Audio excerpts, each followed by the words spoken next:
India इतनी wide opportunity है, and ये मैं कहता हूँ कि वो देखो इंडिया का एक अच्छी बात क्या, इंडिया एक ऐसी शायद एकमात्र इकोनॉमी होगी जहाँ पे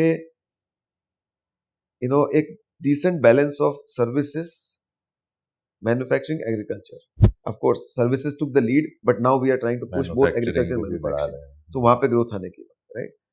अगर आप देखेंगे तो हमारे यहाँ कंजम्पशन काफी ओरिएंटेड इकोनॉमी है, एक्सपोर्ट कम है, पर अभी एक्सपोर्ट बढ़ रहा है.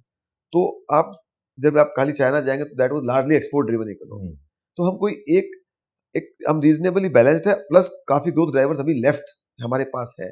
तो करंट आप पॉलिसीज देखेंगे तो मैन्युफैक्चरिंग इतना बड़ा होने वाला है, जो हमारी जीडीपी आज 15-16% मैन्युफैक्चरिंग जीडीपी टोटल जीडीपी की है, ये 20-25% जा सकती है. तो ये बहुत बड़ा अपॉर्चुनिटी है. अगर हमारी पर कैपिटा इनकम अगर यहाँ से बढ़ के 17-18 हज़ार डॉलर होनी है, तो आप समझ सकते हैं कि कंजम्पशन में क्या होगा. और हम देख ही रहे हैं कंजम्पशन में बढ़ ही रहा है, हर सेगमेंट में. चाहे आप एविएशन देख लीजिए, चाहे आप रियल एस्टेट देख लीजिए, चाहे आप सर्विस रिलेटेड कोई भी एक्सपीरियंस रिलेटेड कोई भी कंजम्पशन पैटर्न देख लीजिए, बढ़ ही रहे हैं. कंजम्पशन ऑफ इलेक्ट्रॉनिक्स देख लीजिए, तो कंजम्पशन बहुत बड़ी अपॉर्चुनिटी है. हमारे यहाँ पे इन्वेस्टमेंट की भी बहुत बड़ी अपॉर्चुनिटी, इंफ्रास्ट्रक्चर जिस हिसाब से हम बिल्ड कर रहे हैं, रोड्स, रेलवेज, पोर्ट्स, एयरपोर्ट्स, आप जिधर देश के कोई भी कोने में चले जाओ, आपको ऐसा नहीं मिलेगा जहाँ पे कुछ ना कुछ नहीं बन रहा हो, राइट. तो जब इस तरह से बनता है तो उसकी एक इफिशियंसी भी आती है.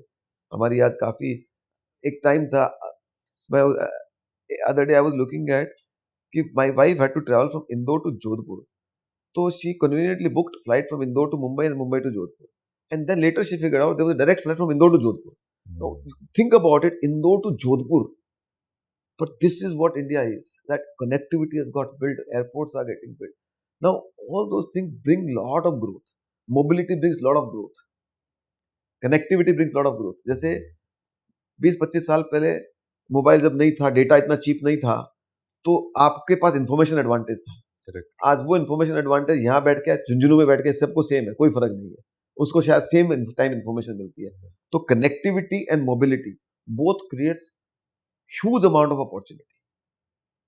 तो ये जो इंडिया की है, तो हमारे पास तो इतनी यंग पॉपुलेशन है. We are the only country with 28 years of median age. हमारी 2/3 पॉपुलेशन वर्किंग एज है. तो इतने सारे लोग आज काम करते हैं और कंज्यूम करते हैं, वही तो इकोनॉमी है. तो ये कोई इस चीज को कोई रुका नहीं सकता है. ऑफ कोर्स स्लो हो सकता है कुछ भी, पर ये जो इतना बड़ा ट्रेंड है, इसको कोई हम, तो मेरा ये मानना है कि ये तो बहुत आगे जाना है.